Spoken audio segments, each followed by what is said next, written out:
In 1975, First Lady Betty Ford sat down for an interview at the White House with CBS's 60 Minutes. I feel very strongly that it was the best thing in the world when the Supreme Court voted to legalize abortion and, in my words, bring it out of the backwoods and put it in the hospitals where it belonged.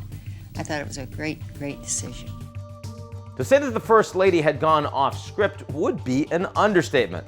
President Gerald Ford, her husband, opposed abortion and had stated on various occasions that he thought the 1973 Roe v. Wade ruling had actually gone too far. And in the days following the interview, the White House was flooded with tens of thousands of angry letters.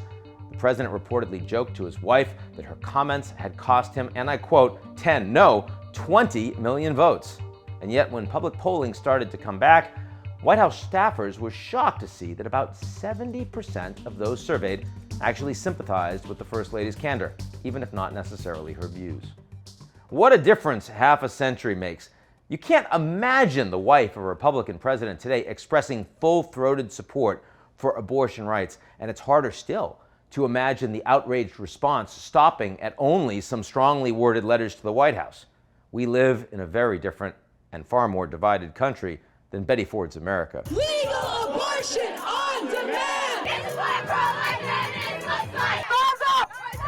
And that sad truth has been on full display for the past week following the Supreme Court's seismic ruling in Dobbs versus Jackson, overturning Roe versus Wade and removing the constitutional right to an abortion. But while the United States is turning back the clock on abortion rights, much of the rest of the world has been heading in the opposite direction. Since the year 2000, 37 countries have expanded abortion rights and access. In the largely Catholic Latin America, a wave of reproductive rights has been spreading in recent years, with Uruguay, Argentina, and Colombia legalizing many abortion procedures, and Mexico moving towards decriminalization. Brazil is the main exception. In Europe, a very Catholic Poland has banned abortion in nearly all cases, but across the rest of the European continent, abortion remains legal and accessible. The most striking has been Ireland, which previously had some of the strictest abortion laws in Europe. In 2018, Ireland's parliament legalized the termination of pregnancy before 12 weeks, as well as in cases where a woman's health is at risk.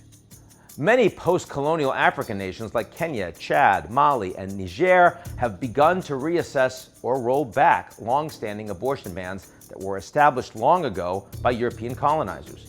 Kenya, for example, adopted a new constitution back in 2010 that allowed for abortion in emergency health cases, then later extended the exceptions to include cases of rape.